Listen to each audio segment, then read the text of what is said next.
बिस्मिल्लाहिर्रहमानिर्रहीम। अस्सलामुअलैकुम। नाज़रीन कराम, नई वीडियो में आपको खुश आमदीद कहते हैं। मैं आपको ख़बर दे रहा हूँ कि इस वक्त सब कुछ अच्छा नहीं है इस्लामाबाद के अंदर, और दरो दीवार अब हिलना शुरू हो गए हैं। और वो कहते हैं ना कि तूफ़ान से पहले सन्नाटा और खामोशी है। ऐसी ही सूरत हाल आजकल हुकूमती हलकों के अंदर है। आप देख रहे होंगे आजकल प्रेस कॉन्फ्रेंसेस नून लीग के वज़रा तो बहुत कर रहे हैं, लेकिन पीपल्स पार्टी वालों ने ज़रा हाथ हल्का रखा हुआ है। स्क्रीन पर उस तरह से नज़र नहीं आ रहे और पहले से कम उनकी तनकीद भी हुई है, और वो तहरीक इंसाफ या इमरान खान की उस तरह से मुखालफत या तनकीद करते नज़र नहीं आ रहे। अब मैं इस्तीफ़ों वाली बात बताना चाहता हूं। पहले मैं आपको एक ख़बर दे चुका हूं जो फड्डा पड़ा हुआ है, और वो फड्डा पीसीबी पर पड़ा हुआ है। आज राना सनाउल्लाह ने प्रेस कॉन्फ्रेंस की और वो ऐसे बातें कर रहे थे जैसे हमें पता ही नहीं है। उन्होंने कहा कि चेयरमैन पीसीबी के मामले पर किसी भी जमात की राय अलग हो सकती है, इख्तलाफ की कोई सूरत नहीं है। आसिफ अली जरदारी का वज़ीर आज़म से मोहब्बत, इज़्ज़त और एहतराम का ताल्लुक़ है। ये बड़ी अच्छी पालिश कर रहे हैं, लेकिन ज़ाहिर है कि ये चीज़ें उस तरह से हैं नहीं जिस तरह ये कह रहे हैं। फिर वो बताते हैं कि 9 मई वाक़े से मुतालिक 7 केसेस हैं जो फ़ौजी अदालतों के दायरा इख्तियार में आते हैं। लेकिन पीपल्स पार्टी के रज़ा रबानी आज सेनेट में गुफ्तगू कर रहे थे। उन्होंने कहा कि जो कुछ भी है वो आइन और कानून के मुताबिक होना चाहिए, और उन्होंने मिलिट्री कोर्ट्स की हिमायत नहीं की। इसके बाद आप जानते हैं कि जमात इस्लामी ने भी इस करारदाद पे ये कह दिया कि ये मामलात आम अदालतों के अंदर चलने चाहिए।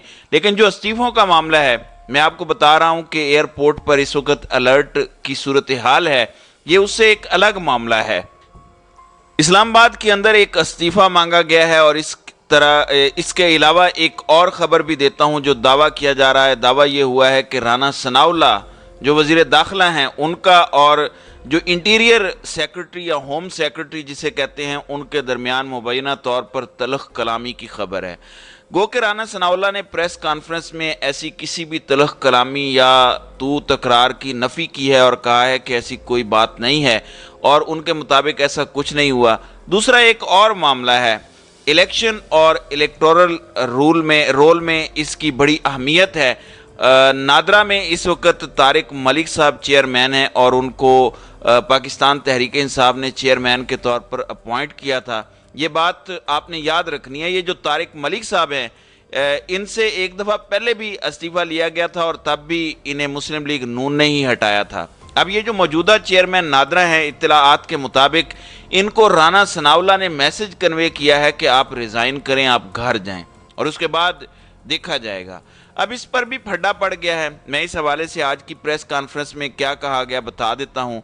राना सनाउल्लाह समझते हैं कि इस किस्म की चीज़ों का लोगों को इल्म नहीं है। वो कह रहे हैं कि आर्मी चीफ के डेटाबेस के मामले की इंक्वायरी हो चुकी है और मुलव्विस लोगों के खिलाफ कार्रवाई अमल में आ चुकी है। आर्मी चीफ के ख़ानदान के डाटा लीक स्कैंडल से चेयरमैन नादरा के इस्तीफे का कोई ताल्लुक नहीं है। बिल्कुल ठीक है, आपको कहने की क्या ज़रूरत थी। अब चेयरमैन नादरा को आज वज़ीर आज़म हाउस तलब किया गया। उन्हें कहा गया कि आप इस्तीफ़ा दें। खबर इस वक्त यह है कि उनके खिलाफ बाकायदा तौर पर FIA में एक इंक्वायरी भी शुरू हो चुकी है, और आज कहा गया है कि वो वज़ीर आज़म को मिल के इस्तीफ़ा दे देंगे। इस मोमेंट तक जब इस्लामाबाद से यही खबरें हैं कि वो इस्तीफ़ा दे रहे हैं और वो उस पर तैयार भी हैं, लेकिन अभी तक इस्तीफ़ा देने का बयान सामने नहीं आया। लेकिन जंग जियो की खबर ये है कि chairman national database and registration authority NADRA Tariq Malik को बैरून मुल्क जाने से रोक दिया गया है। अब सवाल ये पैदा होता है कि अगर सब कुछ ठीक है तो फिर अब आप उनको बैरून मुल्क जाने से क्यों रोक रहे हैं? आखिर कुछ तो ऐसा है जो लोगों से छुपाया जा रहा है। मैं आपको बता देता हूं कि मैच इस वक्त पड़ा हुआ है। मैच ये पड़ा हुआ है कि नून लीग हर सूरत चेयरमैन नादरा से इस्तीफ़ा लेना चाहती है। पाकिस्तान पीपल्स पार्टी इस हक में नहीं है कि उनसे इस्तीफ़ा लिया जाए। उन्होंने पैगाम कन्वे किया है कि इनको इस ओहदे पर बरकरार रखा जाए। इसका मतलब है कि चेयरमैन PCB के बाद चेयरमैन नादरा का दूसरा ओहदा है जिस पर फड्डा पड़ा हुआ है, और इस वक्त चेयरमैन नादरा वज़ीर आज़म ऑफिस में मौजूद हैं। پھر ایک خبر یہ بھی آ رہی ہے کہ پیپلز پارٹی چیزوں کو اور اینگل کی طرف لے جانا چاہتی ہے۔ نون لیگ کے لوگ فضل الرحمان کی پارٹی پر تنقید بھی کرتے نظر آ رہے ہیں، ان کو روکا بھی گیا۔ پھر پنجاب میں جو استحکام پاکستان پارٹی بنی، اس حوالے سے سب کو پتا ہے کہ ان کو نواز شریف نے روکا ہے، اور نواز شریف نے پارٹی بنا کے بنیادی طور پر زرداری کے ساتھ گیم کرنے کی کوشش کی ہے۔ تو زرداری صاحب کے متعلق خبریں آ رہی ہیں کہ وہ باقی چیزوں کو چھوڑ کے ان کا ایک اور چیز پر بھی اختلاف ہے کہ آپ عمران خان کے خلاف کیسز ضرور چلائیں، سب کچھ کریں، لیکن ملٹری کورٹس میں نہ جائیں۔ اور وہ یہ عمران خان کی ہمدردی میں نہیں کر رہے، وہ اس لیے کر رہے ہیں کیونکہ ان کو پتہ ہے کہ پاکستان میں نہ حالات ایک جیسے رہتے ہیں، نہ پیج ایک رہتا ہے اور نہ چیزیں ایک رہتی ہیں۔ آج عمران خان تو اس میں سے گزر جائے گا، سرخرو ہو جائے گا، کل کو پیپلز پارٹی یا نون لیگ کو بھگتنا پڑے گا، جبکہ نون لیگ کو سمجھ نہیں آ رہی۔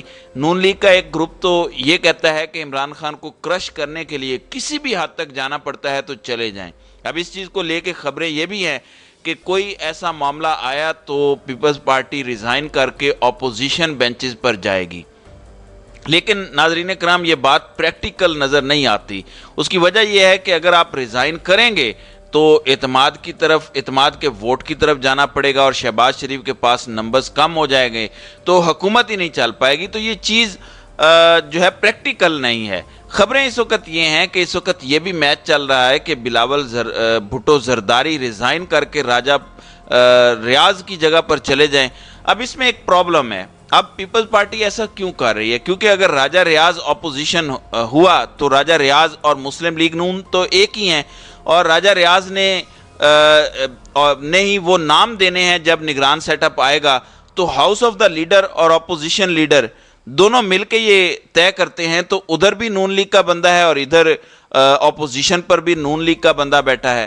راجہ ریاض بھی انہی کا ہے، اس نے مسلم لیگ نون کے ٹکٹ پر الیکشن لڑنا ہے۔ تو پیپلز پارٹی کا خیال یہ ہے کہ آئندہ جو نگران سیٹ اپ آئے گا اس میں ہماری آواز نہیں ہوگی، مسلم لیگ نون اپنی مرضی سے نگران سیٹ اپ لے جائے گی، اس لیے وہ اس چیز کا بدلہ ان سے لینا چاہتے ہیں جو ترین والا انہوں نے کام کیا ہے کہ ہم راجہ ریاض کو اٹھا کے بلاول کو وہاں بٹھا دیتے ہیں، یا پیپلز پارٹی اپوزیشن میں چلی جائے گی تو نگران سیٹ اپ پیپلز پارٹی کا آئے گا اور ان کی مرضی اس میں شامل ہوگی، اور مسلم لیگ نون کو واک اوور نہیں ملے گا۔ تو یہ بڑی دلچسپ صورتحال ہے، لیکن اب دیکھنا یہ ہے کہ یہ معاملہ کہاں جاتا ہے۔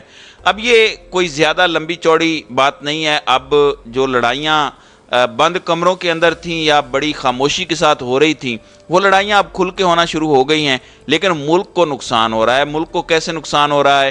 ذرا اسٹیٹ بینک آف پاکستان کی آج کی خبر سن لیں کہ بیرون ملک یعنی اوورسیز پاکستانی جو پاکستان میں زر مبادلہ بھیجتے ہیں، ترسیلات زر بھیجتے ہیں، اس میں 3 ارب ڈالر سے زائد کی کمی ہوئی ہے، اور بتایا گیا ہے کہ پہلے 11 مہینوں میں مجموعی طور پر ترسیلات زر پہلے 28.4 ارب تھیں، لیکن اب اس میں 3.6 ارب ڈالر کم ہوئی ہیں، یعنی 12.8 ارب ڈالر کی کمی ہوئی ہے، اور 24.8 ارب ڈالر پاکستان کو وصول ہوئے ہیں، لیکن ان کو کوئی اس سے فرق نہیں پڑ رہا۔ اس کا مطلب کیا ہے؟ اس کا مطلب بہت واضح ہے، ہمیں ایک ڈالر کی ضرورت ہے، لیکن یہاں اتنی کمی ہو گئی ہے، 3 ارب ڈالر بہت بڑی اماؤنٹ ہے۔ اب اس ساری سچویشن میں الیکشن کمیشن کا موڈ بھی تبدیل ہوا ہے۔ وہ الیکشن کمیشن جو بہانے بناتا تھا، جس کے پاس وسائل نہیں تھے، جس کے پاس سیکیورٹی نہیں تھی، آج انہوں نے ایک سیمینار رکھا ہوا تھا جہاں اعظم نذیر تارڑ بھی تھے، اسپیشل سیکرٹری ظفر اقبال بھی بیٹھے ہوئے تھے، اور دیگر لوگ بھی تھے۔ تو وہ بتانا یہ چاہتے تھے کہ ان کا اسٹریٹجک پلان کیا ہے، کیا الیکشن کمیشن تیار ہے۔ تو آج وہاں پر الیکشن کمیشن پاکستان کے جو اسپیشل سیکرٹری ہیں ظفر اقبال، انہوں نے بتایا کہ الیکشن کمیشن آف پاکستان اس حوالے سے مکمل طور پر تیار ہے اور الیکشن موڈ میں جانے کے لیے تمام اقدامات کرنے کو تیار ہے، جس کا مطلب یہ ہے کہ جو پیپلز پارٹی کہہ رہی ہے کہ ٹائم پر الیکشنز کرائے جائیں، چیزیں اسی طرف جا رہی ہیں، اور مسلم لیگ نون چاہتی ہے کہ الیکشنز رکیں، لیکن ان تمام تر کوششوں کے باوجود الیکشن رکتا ہوا دکھائی نہیں دے رہا۔ کوئی ایسی بات ہوگی تو وہ تو آپ کو بتائیں گے، لیکن فی الحال یہی سینیریو ہے۔